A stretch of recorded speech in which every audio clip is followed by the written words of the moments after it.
It's time for the Ward Scott Files, hosted by John Martin. Join the Salty Dog and his captain, Ted Yoho. Search for the Ward Scott Files on Facebook, Vimeo, and over 30 audio platforms, including Apple and Spotify. Now here's your host, the Salty Dog, John Martin.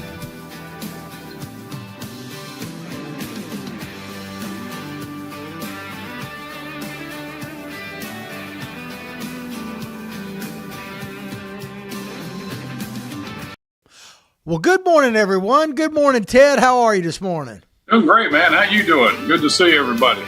I'm doing well. I'm coming to you live from the studios here at Spurrier's Gridiron Grill in Celebration Point in Gainesville. And Ted is in, I would say, parts unknown, but he's actually down South Florida. He's in a bunker in South Florida.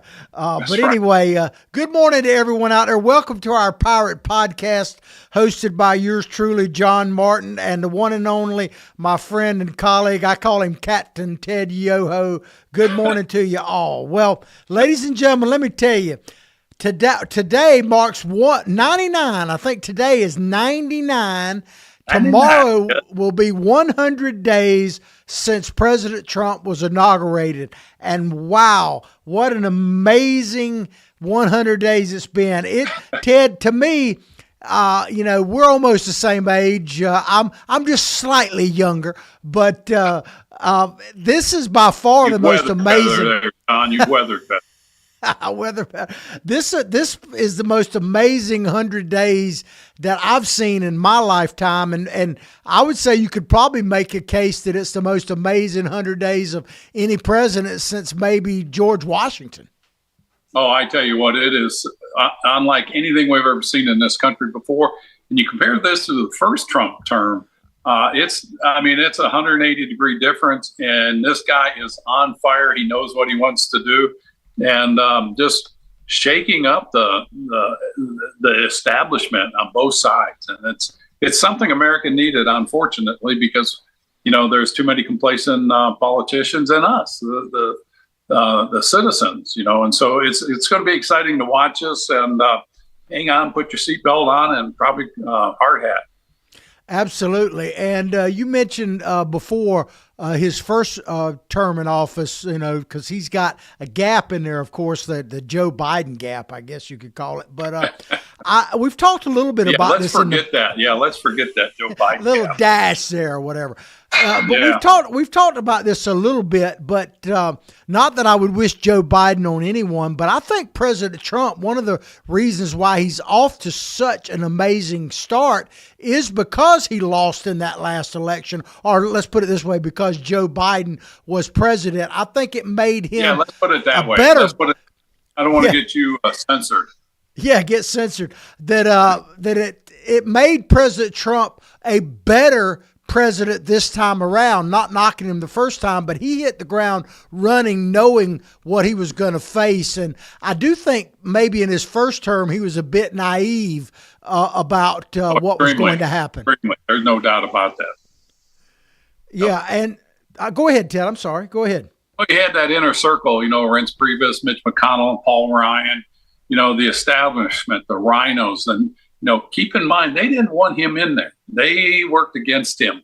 But when he became president, he thought, oh, these guys, I'm the president. They're all going to work to help me make America better. But they did anything but. Yeah, and you bring up something that's really interesting there as well, that they didn't want him in there. People forget that. The establishment Republicans did not want Trump in there. It's a little bit similar to what would happen with Ronald Reagan. And it's interesting how they both became such great presidents when, Reagan ran multiple times. And one thing was really clear, the establishment Republican Party never wanted Ronald Reagan to be in there. They begrudgingly accepted him, especially when he had so much success. There's no doubt about that. Because from the outside, he wasn't part of the club, the elite club, that grew up in politics. He's one of them. And he was the outsider, and it scared him, and it should have, because, he talked common sense. He talked stuff that related to the American people, and they didn't want that, because they don't think the American people are smart enough to self-govern. And some of them, they're proving themselves if you look at what's going on. And with the crazies on either side. They're right a little bit on that, but they have to remember this country was set up for a constitution that says for we the people. Yeah, well, I'll tell you, to my knowledge, there were two people that felt like Donald Trump was going to win the first time. One of them was Donald Trump himself and probably Melania, but certainly Donald Trump. And guess who the other one was, Ted? It was me. It was me. I came out early for Donald Trump, and people couldn't believe it. I remember I was going on the boat fishing a lot then, imagine that. And I had Donald Trump stickers on all my stuff. And this was very early on. Lost you.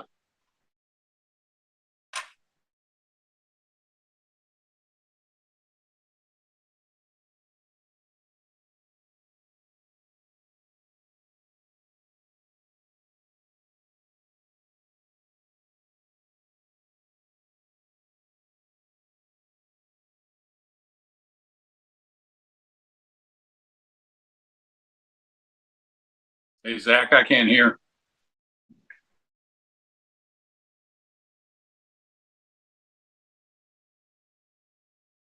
John, if you can hear me, I can't hear you. No. I'll log off, log back on.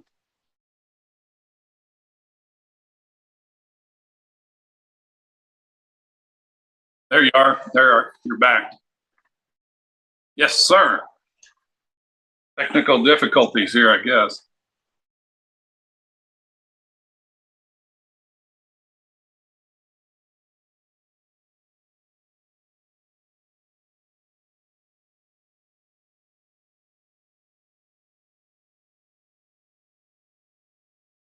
Appreciate it if you'd listen and spread the word. And wherever you're watching this, you can. So you can hear me now, Ted? I can hear you fine. Okay, I hear you. All right, so let's get back into it. So we're going to talk about the highlights of Donald Trump's first 100 days, and these are just 5 that I kind of came up with. There's 100 of them. You could have one every day. I was going to say, do you have time for that in an hour show? Yeah, we could literally do one a day for every 100 days. But number one on my list, and we kind of alluded to it at the start of the show, the team that President Trump put together, his pirate ship, so to speak, is something that, and I love this meme if we get a chance to get it up there, about the best upgrade in history. But Donald Trump, and I really do believe, Ted, it goes back to what we were talking about at the very beginning of the show, that, you know, the gap he had between presidencies, he knew what he was going to face when he came back, and he was much more prepared for that. And I think the choosing of his team, his cabinet, and everybody else shows that, because that was not the case the first time around. No, he picked people that were going to be loyal to him, not loyal to the establishment. People that were going to be loyal to the Constitution, not loyal to a political ideology. And it's a stark contrast when you show that it's unbelievable. Right, I'm sure on their side they get the heebie-jeebies when they look at Trump's, but I get them when I look at those people, especially that next one you have. Yeah, you know, when I'm sitting here looking at it as the audience is looking at it, Ted, and I'm thinking to myself, you know, like Hegseth's up there, and they're talking about they want him to resign by text. Now, you could debate whether, you know, the egregiousness of that or not, but when you look at that, remember that we were in the heat of battle, so to speak, and Biden was out of commission the whole time he was in office. And then Lloyd Austin, the Secretary of Defense, was out of touch. He was in the hospital, didn't let anybody know. He just disappeared. Nobody knew where he was. When we literally had people in combat under fire, and they want Hegseth to resign over a text. My God, the difference between the two is just, that speaks for itself. Well, it's such a double standard when you get, I mean, case in point, Chris Van Hollen goes down to El Salvador to advocate for an illegal to come back in our country, but yet we've got American hostages in Palestine held by Hamas, but we're not going over there to advocate for them to come home. It's a double standard over and over again, and they're just shameful. The Democrats are shameful, and the thing about it, they can be because they have no conscience on it. Yeah, well, you know, you brought up the Maryland man. The Maryland man. they like to call him, the great father, husband, and citizen, non-citizen. And, you know, the term that the Democrats love to use against Donald Trump and anyone who supports him that might be, you know, a moderate, if you want to call it that, is they're trying to, quote, normalize him, you know. And it's amazing who the Democrats are normalizing. They're normalizing gangbangers, outlaws, criminals. They're normalizing them. And I said this at off the air when we were just about to go on the air, but you said you hadn't seen it. But if people hadn't seen it, you ought to see how the White House lawn is currently decorated.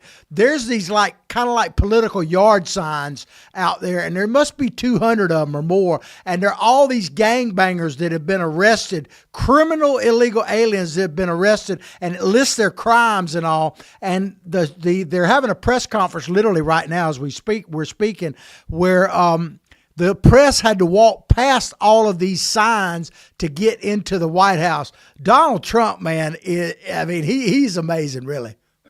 It's just a whole new atmosphere and way of doing business in the White House. And I'm sure you saw the report I read yesterday about the 600 or 800 illegals they picked up in Florida yesterday. And they're working with Governor DeSantis. They're working with the Florida Law Department. And it's amazing how many people they can pick up. And it just needs to happen. And keep in mind why this is going on. This is going on because of the open border of the last 4 years of Biden and Harris. Harris, the borders are. Give me a break. You know, this is why this is a problem. And this is so just average business for the Democrats. They screw it all up, allow rampant immigration or just migration invasion in our country. And then when somebody goes to fix it, oh my God, look what they're doing. They're not doing due process. Well, they didn't do due process when they let all these people in, and they put American lives in jeopardy. And a lot of people have died from that. Yeah. Well, mentioning the border, that's number 2 on my list. And these are not necessarily in a particular order, but border security. Border security is something that the president has done. And you mentioned and I hear this a lot, you know, that the Democrats and the Biden administration, they didn't have a plan for the border.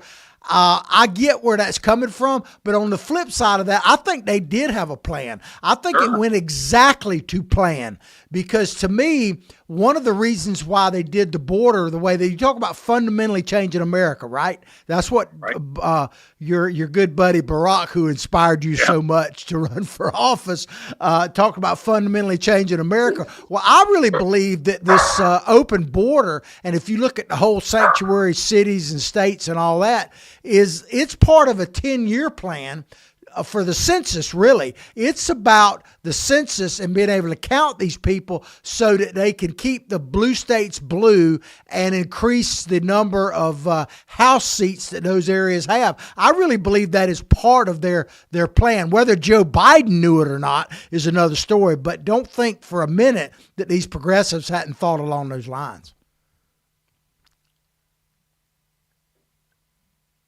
I think we lost Ted's audio. I doubt he had a clue of what he was doing, but they knew exactly. The people that were the puppet masters knew exactly what they were doing. And you're absolutely right. I don't know if you got visited by a pollster or somebody from the census a couple of years ago, but they were asking all these questions, and I was challenging her on the questions they were asking, and you know, about the legality of people voting that are non-citizens. And she went into why she couldn't ask some certain questions. And it's, you talk about a rigged system. It really is. And Trump is going to clear that up. He's got about a year and a half left to get things done and set in motion so that when the midterms come, they don't lose the majority. Yeah, and like I say, border security, it could be the number 1 on my list, but I put it at number 2. But I want to play this video right now. I know most people have seen this, but just a real quick snippet of probably the biggest thing we've learned in the last 100 days. Let's play that and come back and talk about it. The Democrat Party kept saying we needed new legislation. We must have legislation to secure the border. But it turned out that all we really needed was a new president.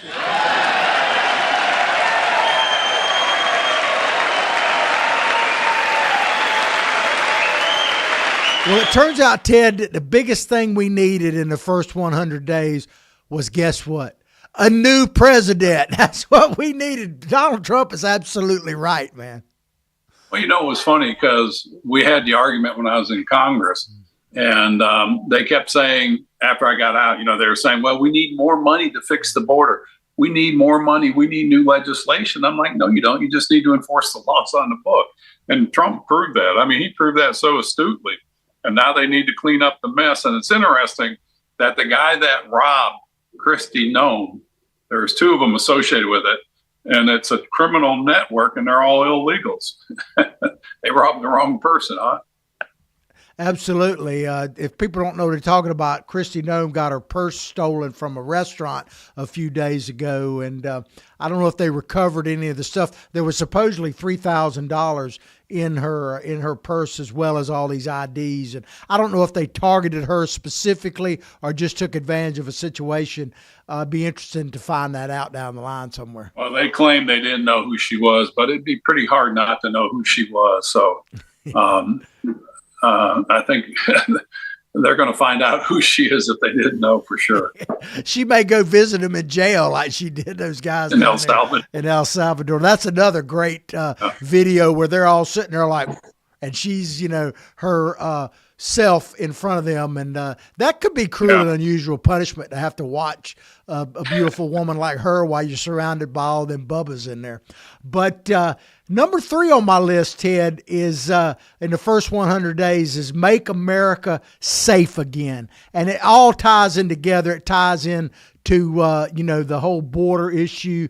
But keep in mind, ladies and gentlemen, the very first bill that Donald Trump signed into law as 47th president was the Laken Riley Act, the 22-year-old student that was murdered by an illegal alien in Georgia. That was the very first thing he signed. So I give Congress credit for passing it and signing it. But it's about making America safe again. It's a big thing. And I think people feel like they're safe. I don't think they feel like they're safe, but certainly safer right now.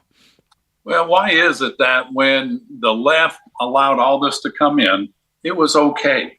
But when you do something to make America, safer, and to get some of these nonsense policies that the left did, all of a sudden you're a racist, you're this, you're that. And it's just such a double standard as we're going to talk over and over again, whether it's education, immigration. They love to talk about social justice and all that. It's always us against them instead of saying, what's going to bring us together and fight as Americans to make this country stronger for all of us? And they don't want that. They want that dichotomy because they can fundraise off of that. They can create anger and then they become champions of a losing cause. And they found that out in the last election. Yeah, and we talked a little bit on Friday about it, and I'd like to tease my good buddy Ted about, his colleagues, Lady Frederica Wilson, Representative. Is that how you say her name? Miss Frederica Wilson. Frederica Wilson. If you hadn't seen the video, we're not going to play it right now, but she went to this detention facility up in Georgia and literally held a press conference and said that all these people are in there because of the Laken Riley Act, and then listed some of the things they had done. And she's normalizing rapists, murderers, shoplifters, common thugs, all that kind of stuff. And she's saying, these people are this Laken Riley Act is to blame for all these people being locked up. And I'm sitting there going, well, thank God. But she's acting like people need to come see this. They're arresting these people for stuff like rape and murder and even shoplifting. And that bill imagine hasn't even been enacted yet, I don't think. And yet these people have probably been in prison for 6 months to a year or longer. And she's blaming it on that. That's just how they use these things for their own benefit and just clueless. And how in the heck they keep getting voted back in, I don't know. Yeah, and then so we'll keep going here. Number 4 on my list of You're on a roll. My top 5 is focused on American families. Back to foundational principles, if you will. That's number 5, but they're kind of tied together. That Donald Trump has. They talked about in his first term that he was anti-woman and all this. And, of course, you had Mark Cuban during the campaign saying that Donald Trump surrounds himself with dumb women, basically, And where were the women on this? Where were the liberal women coming out and defending women? Yeah, I guess they're the same ones that aren't defending women when men, transgenders, are in women's sports. That's a losing cause. Absolutely. And that's another thing he's done is put them on a defensive to a certain extent. But I want to play a short snippet of a very long video that during Donald Trump's first 100 days, this is probably my favorite shot of all. And this has to do when he's signed the executive order about women playing only women in women's sports. Check this out.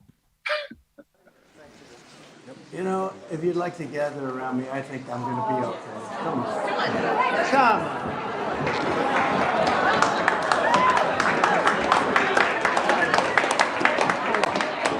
on. Secret Service is worried about them.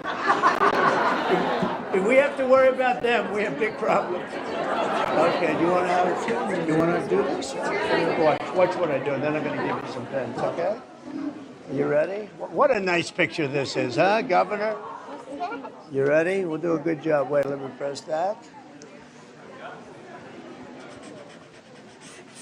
I want to make this a really good signature because this is a big one, right?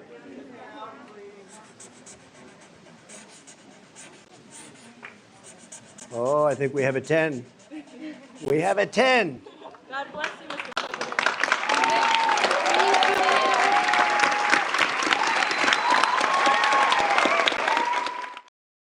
I got to tell you, like I said, that's one of my favorite shots there. And I would vote for that guy again if I got a chance. I'll be honest with you, Ted. What are your thoughts on that? Scene? I want your opinion. Was that an auto pen he was signing that with, or was that? No, I mean, he is there with the people, connecting with the people on a good cause. And how crazy is it that we have to have a bill that says only men can play in men's sports and only women in women's sports? I mean, you talk about having to legislate common sense, and it's crazy we've gotten to this point. I mean, that shouldn't even be an issue.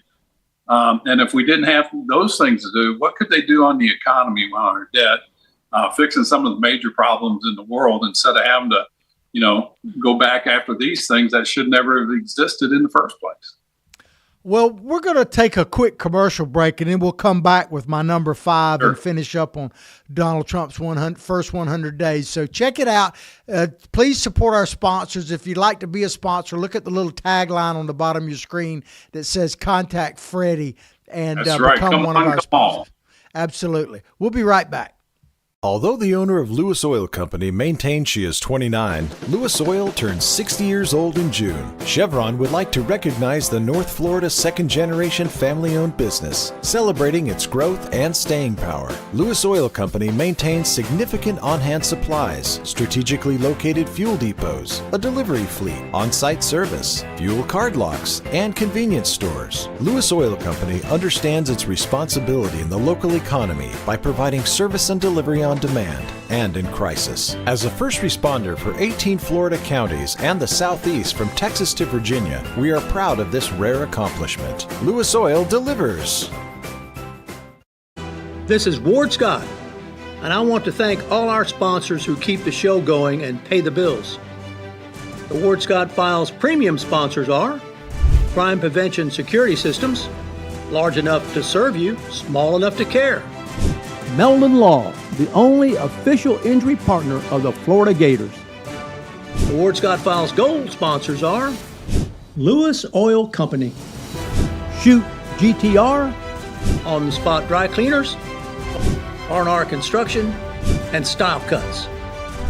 If you are interested in promoting your business on the show, you can visit our website, www.wardscottfiles.com, and click on the Advertise Here banner on the right side of the page, or call my friend Freddie at 352-284-3733. Again, thank you to all the great businesses that support the Ward Scott Files. And remember, if you like the show, thank our sponsors and support the businesses that support us. What you just said is one of the most insanely idiotic things I have ever heard. Everyone in this room is now dumber for having listened to it. May God have mercy on your soul. Or that very much surprises me that you've never been tased. You can't handle the truth! All bees poop. A warthog. He's going to come up the steps. Here he comes. Oh my goodness, and he's huge. Hello, boy. I wonder if we can pet him. Hi, boy. Can we touch him? No, don't. Help me! Help! Help!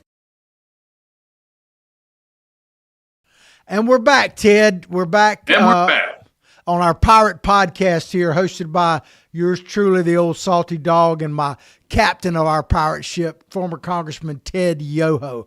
Well, we were talking, when we went to break, we're talking about Donald Trump's first 100 days. And I had a top 5, and I'd got to number 5, but I wanted to just let people know what the top were. Number 1 was his team that he's put together, his cabinet. Number 2 was border security, and 3, make America safe again and focus on families. Number 5 is back to founding principles, getting us back grounded in the foundation of this nation. And I really do believe that we are on a new path now. And you were talking about a picture. It's kind of the opposite. I don't know if we can get it up there. The picture that I had that I call the new path, but it's the old path we were on. But so that's the face of America. Is that the best? Isn't that the best face of America that we can project? Yeah, and I haven't. There it is. There it is, popped up on my screen. Yeah, there. That was the path we were on. I think we've had a slight upgrade since then. You think? You know, I was getting calls from, and I've been out of Congress for going on 5 years, and I was getting calls from ambassadors around the world, like, "What are you guys doing? This is just a slap in the face to us that you send these people over here, these type of people, and project that this is the face of America. You guys are losing so much credibility." And thank God Trump's in there and he's changing that. Well, yeah, and I just kind of, some of us are sicker than others. So in my mind, it popped in, that while Donald Trump is trying to save women's sports and look after young girls and women, Biden's got people appointed that are stealing women's luggage. I mean, it's just cross-dressers. Maybe that guy, Sam Britton, was working with the guy that sold Kristi Noem's purse. They're kind of like purses, I guess. It's unbelievable. Well, before we move totally on from the 100 days, I want to give people a little snippet. This is one of my FYIs. This is from a poll that just came out, or not a poll, but some data, that just came out. People are talking about the tariffs. According to this, U.S. Customs duty collections skyrocketed more than 60% in April, marking the highest monthly revenue from tariffs and excise taxes in American history. The government in the month of April has drawn in $15.4 billion into the Treasury just in the month of April. So people need to keep that in mind when they're hearing all these things about tariffs, and give it a little bit of time. It is working, and we'll see what happens. No, it is working. And this is the thing that, I wrote that editorial. The pain that people saw with the tariffs, the stock market's up and down, and people are all frantic. Give it time to work out and play out. The more revenue came in, as you just illustrated. The other thing is these countries will adjust their tariffs to be fair and balanced. And that's all we're asking, is to be fair and balanced in our trade. We want open and free trade with as many nations as we can, but we don't want the American consumer to be taken advantage. And the worst one of that is China. China has state-owned enterprises that are subsidized by the Chinese government to create these cheap products that they don't have to make a profit on, and they ship it over here, drive manufacturing out of business or elsewhere. And, this is an adjustment that needed to happen. Keep in mind the big threats to our country is our debt, China, energy, immigration, And look at what you just outlined in the 5 top things that Trump has done. He is going after these, and it's something that's going to continue, and things will improve. But it's going to be ugly, as he said. There's going to be some tough times, and we need to stick together as Americans and weather the storm.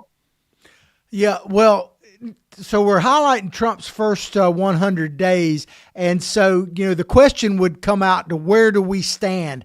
And I guess, Ted, it depends on who you talk to. I don't know if you've seen this, and you mentioned something about impeachment earlier before we started the show, and I'll get you to elaborate on that in a second. But on Sunday, during an appearance on CNN's State of the Union, Senate Minority Leader Chuck Schumer did not rule out impeaching President Trump if the Democrats take control of Congress. That is what is at stake. What is it at stake coming up in the midterm elections? There's no doubt in my mind that they will come up with a reason, a quote, trumped up reason. But you had some breaking news for us talking about an impeachment plan. Ted, go ahead and elaborate on that. Well, it is. And if you go back to when Trump won and the new Congress started, Jamie Raskins out of Maryland, and this guy is a radical. I mean, he's as far left, progressive, Marxist communist as they get. He wants to start impeachment trials immediately. They're just looking for a cause, and if they don't have one, they'll make one up.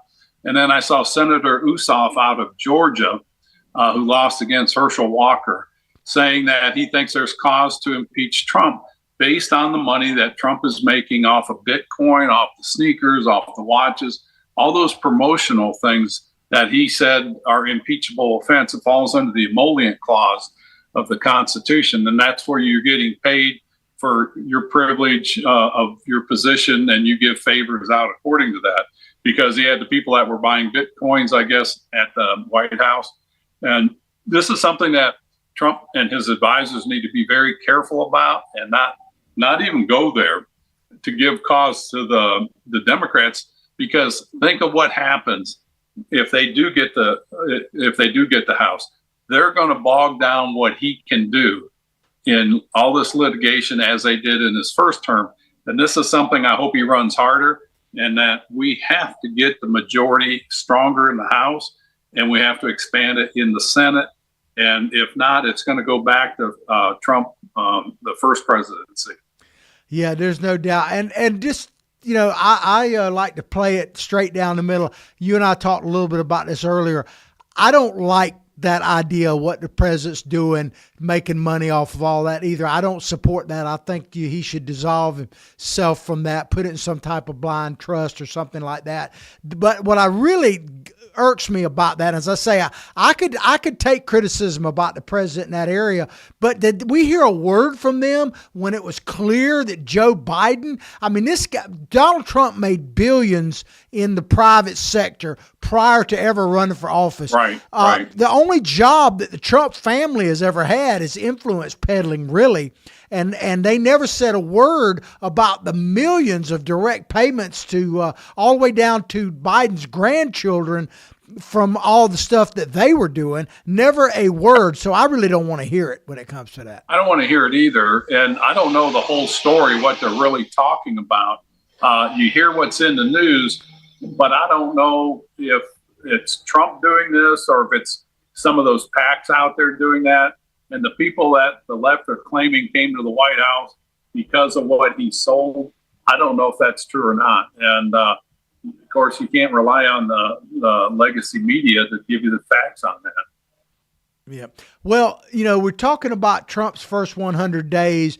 And, I always have to talk about your dear friend and colleague, Alexandria Ocasio-Cortez, because she's had a pretty good 100 days herself, depending on how you look at it. She certainly raised a lot of money. And I don't know if you've seen this. It's about a 2-minute commercial, but I'm only going to play about a minute of it. This is a commercial. Yeah, don't do that to the listeners. Yeah. Well, as I say, Ted, one of my public services is watching things so you don't have to, including our audience. But appreciate it. This is about a minute of a 2-minute long deal that Ocasio-Cortez and her sidekick Bernard Sanders put out. Check it out. Idaho, I am so touched being here. I'm a girl from the Bronx. To be welcomed here in this state, all of us together, seeing our common cause. This is what this country is all about. Don't let them trick us into thinking we are enemies. Don't let them trick us into thinking we can be separated into rural and urban, black and white and Latino. We are one. Alexandria, they told us this was a conservative state. They got it wrong. And Idaho, I know that looking around here, it can feel impossible for Republicans out here to be defeated. That's not true. It's simply not true. And from the waitress who is now speaking to you today from this podium, I can tell you, impossible is nothing. And as Alexandria just said, when we stand together, wow, and to me, I gotta give credit where credit is due. I don't agree with anything she said in that, other than they had huge crowds. But the production of that commercial was really well done. She's something to be taken serious. She's really no dummy. You know? Oh, you got to give her credit. She's a great spokesman for their cause. It's just that their cause was shot down last election. Look at how much money they put in there. It was over $1 billion, if not closer to $2 billion, putting forth their message that Kamala Harris and Joe Biden lost. They lost handsomely. There was no questions. There was no recounts. They lost that message. And she's promoting the same message. Keep in mind where she came from, and you and I talked about this. She came from the CSA, the DSA, the Democratic Socialists of America. And it was one of those things that's a socialist organization that's heavily aligned with communism around the world. It's not just here in America. It started in the 1900s.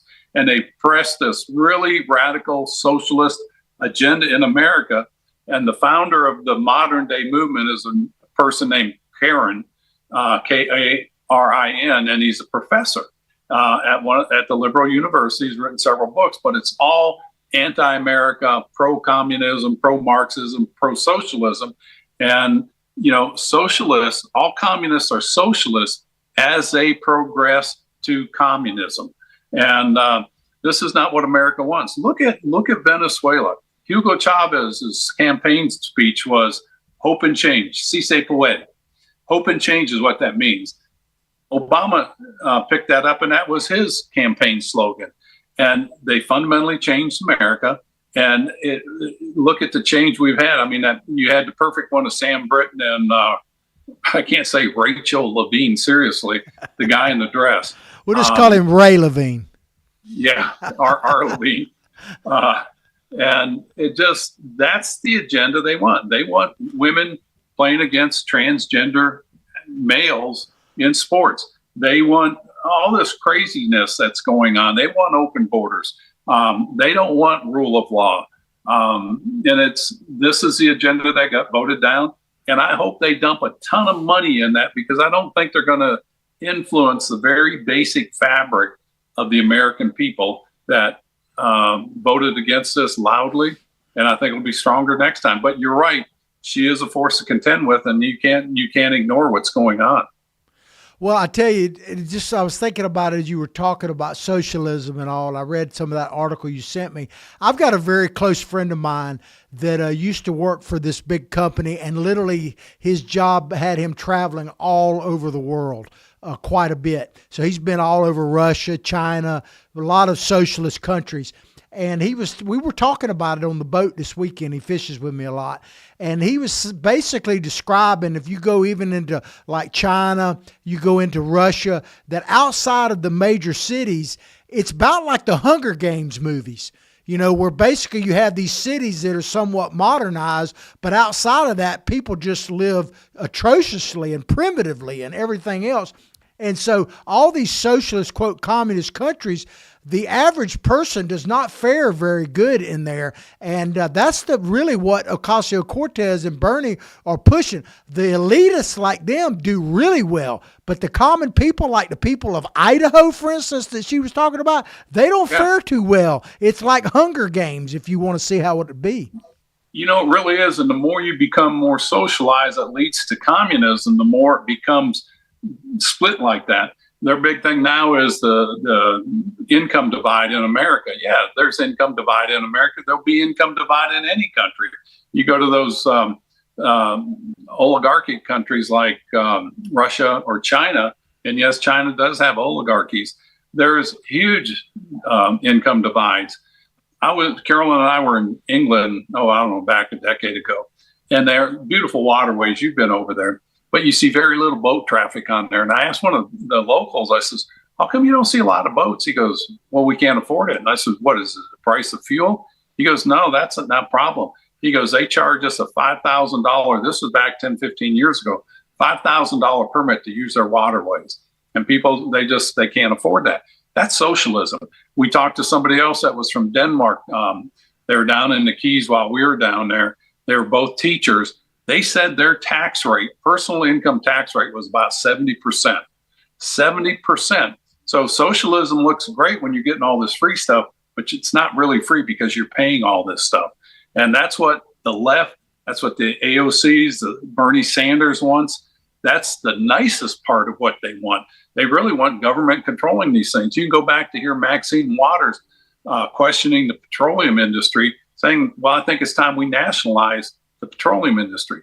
That's straight out communism, if not fascism. So it's amazing. And we need to wake up. People better wake up and realize what the heck's going on. Well, educate, activate, motivate, or motivate and activate. I've heard that somewhere. Absolutely. Yeah. It's amazing. Well, Donald Trump is going to celebrate his 100th day at a rally in Michigan. He's literally going to Macomb County. Isn't that amazing? Yeah, he's going to Michigan, in the heart of the automotive country, so to speak, where a lot of it's being made. People associate Detroit, but apparently Macomb, I hope I'm saying that, Macomb County, Michigan is where he's going. And they said the region is just north of Detroit, known as the automotive hub. I personally think it's a good idea. What do you think? And what do you think the president should emphasize at this rally? Freedom and liberty. The other thing is this. If you look at AOC and Bernie Sanders, they have a lot of union support, but it's the service employees unions. That's your government employees. And those people work hard, but it's a takeover of unions in the government sector paid for by the taxpayers for their salaries. What Trump is going to is the people on the assembly line, the working people in the sweatshops, those things like that. Those are the common man. They don't have a protected job other than through the union. If you're in the government, you can't be fired. You get every holiday, no one off demand.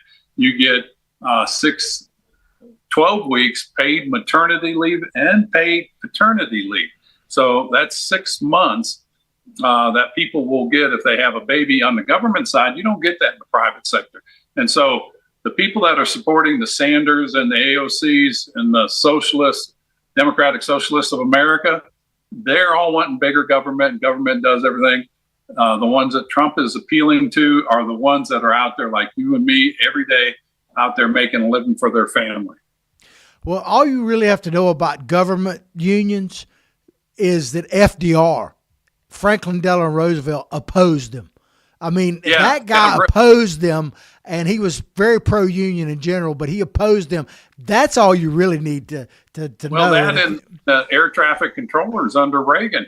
When you get government employees that are supposed to be serving the populace, when they go on strike, putting everybody in jeopardy in the airline industry, he fired them all. And Trump is trying to get it where employees for the government can't be unionized because they have too much clout and they can shut down basic infrastructure. And that puts our nation in harm's way.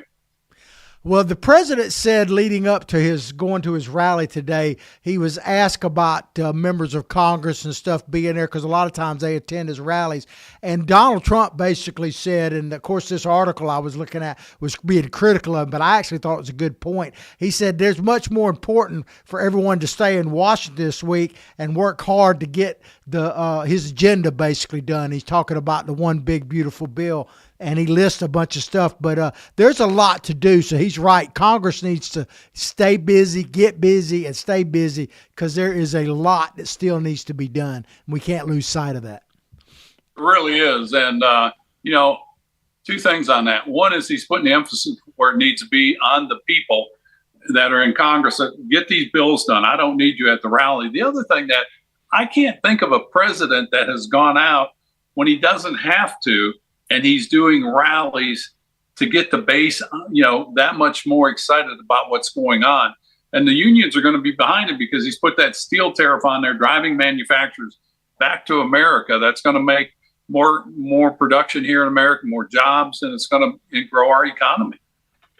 Yeah, and we've talked a little about this before, but you mentioned about the automobiles, and people need to understand that this about automobile being made, they tend to focus on where the car is actually produced, which is important. Don't misunderstand me.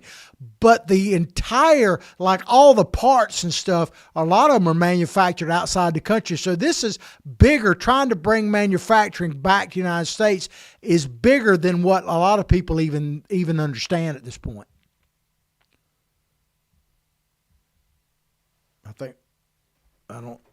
I lost Ted's voice. You did. I'm here. No, you can't. My dog was barking at the lawn people out here at my daughter's house. It is bigger because it goes back to what Ross Perot said. You pass NAFTA, you're going to hear the sucking noise of jobs leaving America. So this is something that's been going on since the late 80s, early 90s. And this is a correction that needed to happen. And I've talked to some wealthy people. They said, we'll never have the manufacturing jobs. People don't want to work here. Well, people in his sphere of influence, the bankers and financial people, you're probably right. Their kids won't, but there's people out there that want to work in the manufacturing or in the trades, and we need those people here. And so you're going to see it come back here. It may not be like it was in the 50s and 60s, but it's going to come back here, and it'll expand our economy in a way that it needs to, where we're not dependent on these other countries, especially for our pharmaceuticals, our rare earth minerals, and those kind of things that are so vital.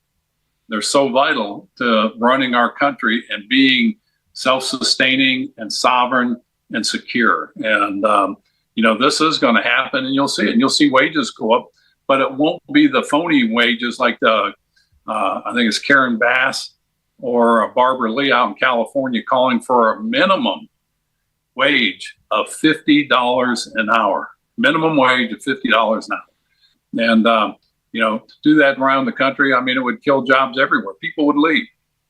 Yeah, well, people totally misunderstand the whole minimum wage concept anyway. To me, minimum wage will always be just that. Whatever you raise it to the market's going to balance out. And they say, oh, you need a living wage. I hate to tell you, but minimum wage was never intended to be a, quote, living wage. It is to encourage you. It's a starting point, and to encourage you that you better go back to school. You better get a trade, some type of education, some type of alphabets behind your name, something, if you want to raise a family and all that, because minimum wage is just that, and it always will be, no matter how high they raise it. It really is. And I remember I started off at $1.65 an hour. That was my first job. And it is. It's to motivate you to go on and do something else. It's like food stamps started off as temporary relief for needy families. Temporary relief for needy family. But now it's talked about, especially on the left and socialists and Marxists, it's a human right. It's a human right that everybody deserves, and that government should pay for it. Well, the government's not going to pay for it. You're going to pay for it. Just like we were talking about those teachers from Denmark were paying 70% of their wages in taxes so that you could have free stuff. And that's not the way a capitalist society works. It's on supply and demand. And, let's just hope we can educate the voters and our students growing up, knowing that this is not the road that we want this nation to go on.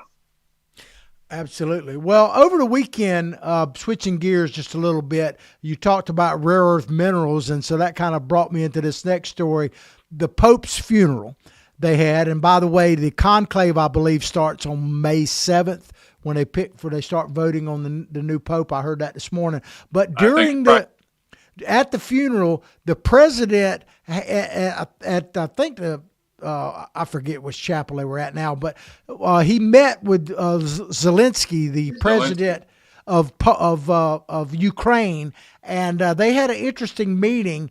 And it sounded like that that they had come to some ideas of settling this peace process, and I certainly hope so. Any thoughts on that, Ted? Yeah, if it's rare earth minerals that will get a peace deal done between us and Ukraine and put pressure on Putin to back off, I'm all for that. Keep in mind, we have plenty of rare earth minerals here in our nation that will supply our needs. We've just got to get government out of the way. And that was, again, one of the things that made me run is government burdensome rules and regulations stifled the business owner here in asserting our national security. And if they can get this deal done over that, I'm all for that. And, you know, if the new Pope or in that transition, some of the Pope's good feelings and vibes will come down on there to make this happen, it's a good thing. But keep in mind who you're dealing with. You're dealing with Vladimir Putin, a KGB agent who killed people all over the world. He's the guy that still instructs to throw people out of hotel top floors out through windows. He's done that in Washington, D.C. with his operatives here. And he's the one that they're talking about already amassing more Russian and North Korean troops at the borders between European nations. And this is why you're seeing Germany put in €1 trillion into the defense budget, not just in their country, but lending to other European countries. Well, you know, talking about the war in Ukraine, and I got to thinking about it as you were speaking there, that if you look at history, wars are pretty easy to start and very difficult to stop. Usually they only stop with one side, a resounding victory, total annihilation kind of thing. The only one in recent memory that was actually reasonably short was the Korean War. And we see that basically in a way ended in a stalemate. And of course, one thing about the Korean War is it shows the stark difference between a free society and a communist country. You couldn't see more stark than Korea. But the idea that this war can be stopped, you know, President Trump said, you know, my first day, that was probably a bit ambitious. But it's difficult to stop wars once they're started. Sure is, and I hope you can hear me over the blower they're blowing out here. You're good, sir. It is, and that's the thing that you want to do everything you can in your power not to bring us into another war. And I think Trump understands that very clearly, and I think he'll do everything he can not to. It's just too costly in human lives and cost, the destruction that goes on.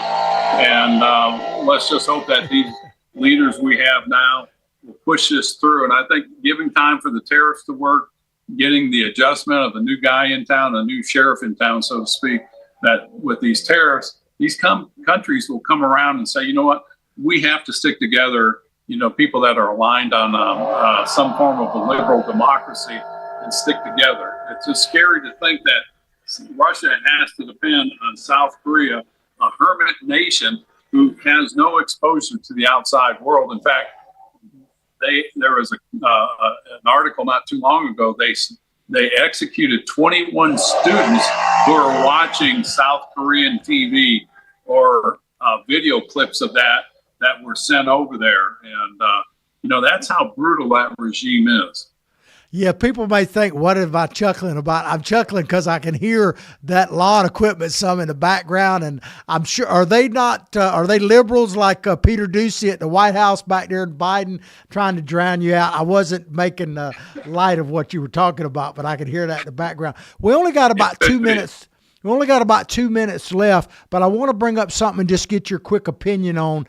It's election day in Canada today, and it looks like the leader is still Mark Carney, who is the liberal progressive. There may not be much else there, but the vote is supposed to be very close. My question is, Ted, should we be concerned about who wins in Canada? And if so, why? Or should that be something that we just pay light attention to? I'm not sure myself. No, I think we should pay attention to that. You know, if Carney gets in there, you know, he's already got the disdain for Trump. And keep in mind, he's not a Canadian. He's from the UK, and he's come over there. He's a banker. He's part of the elite. And, you know, he's anti-Trump. And it would be nice to have the other person win that. And you know how polls are. You know, Trump was going to lose. Trump was losing in Iowa. and there was no way he was going to win this second go round, second election. And just don't put a lot of faith in those polls. And I think if this other guy wins, the conservative or the more conservative, it's going to be a significant message because it really shows the sentiment of the Canadian people. And, Canada is at our northwest border. We don't want to become more like Mexico because Mexico is complicit in allowing the traffic, the immigration to come in, the drugs to come in, the human trafficking coming in there. And we don't need a partner like that. And I had that discussion with their ambassador when I was in office. It got kind of heated. It was kind of a fun exchange. I think the gentleman you're talking about is Pierre Poilievre, yep. I believe is his name, and supposedly he's somewhat sympathetic to President Trump. So we'll see. In Canada, all I would say to you, do the right thing, and we'll talk about it maybe on our next show. Well, I hope you've enjoyed the show as much as we've enjoyed bringing it to you. Ted, go out there and help them guys get that yard straight for your daughter's new house. I might just take them out a muffler for their weed eater or whatever that was. That was loud. Well, anyways, take care. You did a great job as always, and we appreciate people watching and viewing. Send us your comments, and you want to be a sponsor, John's going to give you the number. Yeah, please like and share what we're doing broadly. If you want to be a sponsor, look at that advertise, contact Freddie on your screen there, and have a great, blessed day. Peace out. Take care. Bye.